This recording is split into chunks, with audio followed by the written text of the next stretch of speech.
नमस्कार साथियों, एक बार फिर मैं दीपंकर समझदार, चार्टर्ड अकाउंटेंट, आपका दोस्त और बिजनेस ग्रोथ एसोसिएट। आज आपको बताने वाला हूं वो फ्रेमवर्क जिससे आप अपने बिजनेस का स्ट्रेंथ पता कर सकते हो, कितने साल तक कितना अच्छा बिजनेस कर सकते हैं ये आप जान सकते हो, और इसके अलावा नए तरीके से कैसे आगे बढ़ना है इसके लिए फ्रेमवर्क आपको हमेशा हेल्प करता है। जो भी कंपनी, बिजनेस या नया स्टार्टअप होता है, हर किसी को इस ब्रियो फ्रेमवर्क के थ्रू जाना चाहिए, गुजरना चाहिए, उसके बाद उसको आगे बढ़ना चाहिए ताकि वो ये तय कर पाए कि मैं कितना आगे जा सकता हूं और बिजनेस कितने गुना तक बढ़ सकता है। तो दोस्तों, सबसे पहला वर्ड ग्रियो का वी है। वी से आता है value.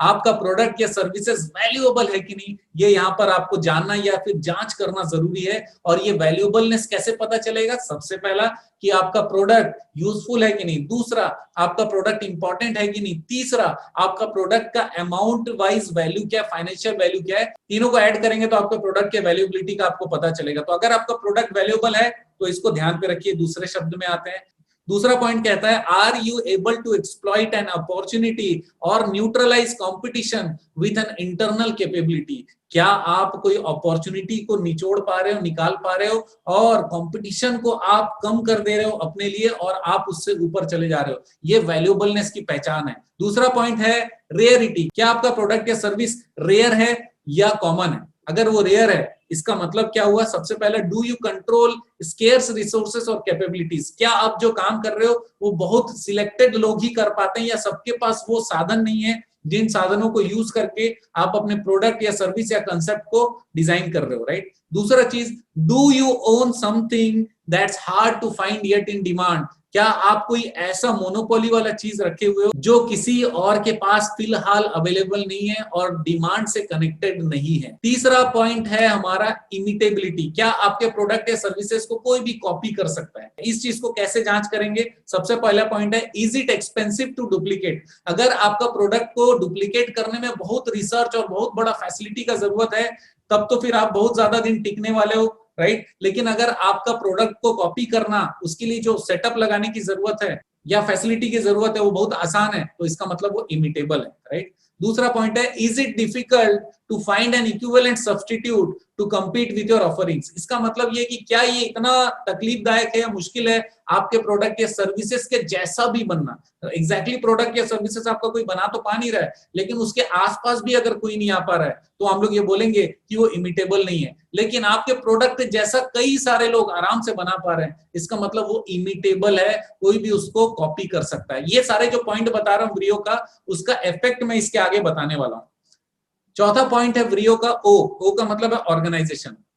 Does your company have organised management system, processes, structures and culture to capitalise on resources and capabilities. देखिए, ऑर्गेनाइजेशन में जो भी आप कर रहे हो वो रिसोर्सेस और कैपेबिलिटीज। रिसोर्सेस में क्या क्या चीजें आ सकती है? मैन, मशीन, मार्केट, मैनेजमेंट, ये सारी चीजें रिसोर्सेस का पार्ट है। और आप सिस्टम को प्रॉपरली ऑर्गेनाइजेशन में इस तरीके से बनाए हुए हैं क्या कि आपके जितने भी रिसोर्सेस हैं उसको बहुत बढ़िया यूज करके, बहुत अच्छी तरीके से इस्तेमाल करके आप मैक्सिमम बेनिफिट ले पाएंगे। तो दोस्तों, ये देखते हैं कि ब्रियो फ्रेमवर्क किस तरीके से हम लोगों को गाइड करता है कि हमारा बिजनेस कितना आगे जाएगा। अगर आपका प्रोडक्ट वैल्यूएबल है ही नहीं, तो रेयर है कि नहीं, कॉस्टली है कि नहीं, एक्सप्लॉइटेड बाय द ऑर्गेनाइजेशन है कि नहीं, इससे कोई फर्क ही नहीं पड़ता। अगर वैल्यूएबल है ही नहीं तो आप वैसे ही कॉम्पिटिटिव डिसएडवांटेज में हो और ये वाला बिजनेस आपको छोड़ देना चाहिए।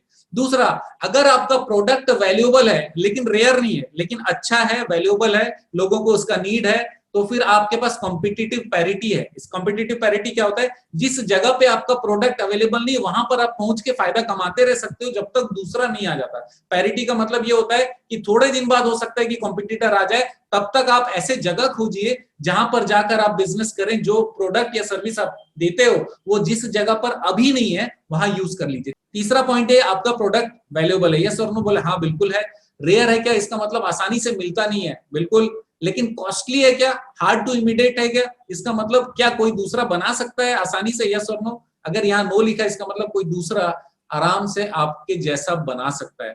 लेकिन अभी आप वैल्यूएबल हो, अभी आप रेयर हो, अभी आसानी से नहीं मिल रहे हो, तो आपके पास क्या हो गया? टेम्पररी कॉम्पिटिटिव एडवांटेज हो गया। इसका मतलब कुछ समय तक, जब तक आपका जैसा कोई दूसरा नहीं बना लेता, तब तक आप आराम से कंपटीशन में आगे जीत सकते हो, मजा ले सकते हो। लेकिन तीसरा वाला कैटेगरी बहुत जबरदस्त है। जैसे वैल्यूएबल है आपका प्रोडक्ट, जबरदस्त हो गया। रेयर है, बहुत अच्छी बात है, आसानी से मिलता नहीं। तीसरा, आपके जैसा बनाना भी बहुत ज्यादा मुश्किल है, तो इसका मतलब आप सोचो कि अनएक्सप्लॉइटेड कॉम्पिटिटिव एडवांटेज है। इसका मतलब ऐसा कॉम्पिटिटिव एडवांटेज है जो किसी और ने अभी तक लिया ही नहीं है। आप 1 करोड़ भी कमा सकते हो, 100 करोड़ भी कमा सकते हो, आप 1 गुना भी कमा सकते हो, 1000 गुना भी कमा सकते हो। हर चीज आपके हाथ में अवेलेबल है। लेकिन आप सोच के देखो, अगर चौथे पॉइंट में अगर आप ओके करते हो अपने प्रोडक्ट या सर्विसेज को, तो आप आसमान तक पहुंच सकते हो। वैल्यूएबल है, हाँ है। रेयर है, मतलब कहीं और आसानी से नहीं मिल रहा है, बिल्कुल सही बात है। कॉस्टली या हार्ड टू इमिटेट है, यस और नो? बोले बिल्कुल है, कोई आसानी से नहीं हमको इमिटेट कर सकता। और चौथा चीज है, हमारा ऑर्गेनाइजेशन भी इतना ज्यादा स्ट्रक्चर्ड है कि हम लोग सारे रिसोर्सेज का जबरदस्त फायदा उठा पा रहे हैं। तो इसका मतलब ये हो गया सस्टेन्ड कॉम्पिटिटिव एडवांटेज। इसका मतलब ऐसा कॉम्पिटिटिव एडवांटेज जो सालों साल अनलिमिटेड समय तक चलता जाए। तो आपको ये देखना है कि आपका प्रोडक्ट या सर्विसेज कौन से कैटेगरी में आता है। मैं इसके लिए आप लोगों को गूगल का एग्जांपल देता हूं। देखिए, गूगल कंपनी में अगर हम लोग व्रियो फ्रेमवर्क को चेक करेंगे तो सबसे पहले हम लोग क्या चेक करने वाले, क्या वो वैल्यूएबल है, यस और नो? बिल्कुल है। Use human capital management data to hire and retain innovative productive employees. इसका मतलब गूगल वैल्यूएबल बहुत ज्यादा है, क्योंकि वो ह्यूमन मैनेजमेंट डेटा को यूज करता है और हायर करता है, रिटेन करता है, ताकि इनोवेटिव और प्रोडक्टिव एम्प्लॉइज वहां पर रिटेंशन के साथ, पूरे मजे के साथ काम कर पाए। दूसरा, क्या वो रेयर है? रेयर का मतलब कोई और नहीं दे पा रहा है क्या? No other companies are using data based employ management. कोई और company data based employ management use कर ही नहीं रही है। इसका मतलब ये रेयर है, नहीं मिल रहा है कहीं और। तीसरा चीज ये, इमिटेबल, क्या कोई दूसरा कॉपी कर सकता है? तो company have to build the software and invest in training their HR staff on the new technology and strategy. नए टेक्नोलॉजी और स्ट्रेटेजी में लगातार अपडेट करना पड़ेगा, करोड़ों अरबों के सॉफ्टवेयर बनाने पड़ेंगे, उसके बाद उनको मार्केट करना पड़ेगा।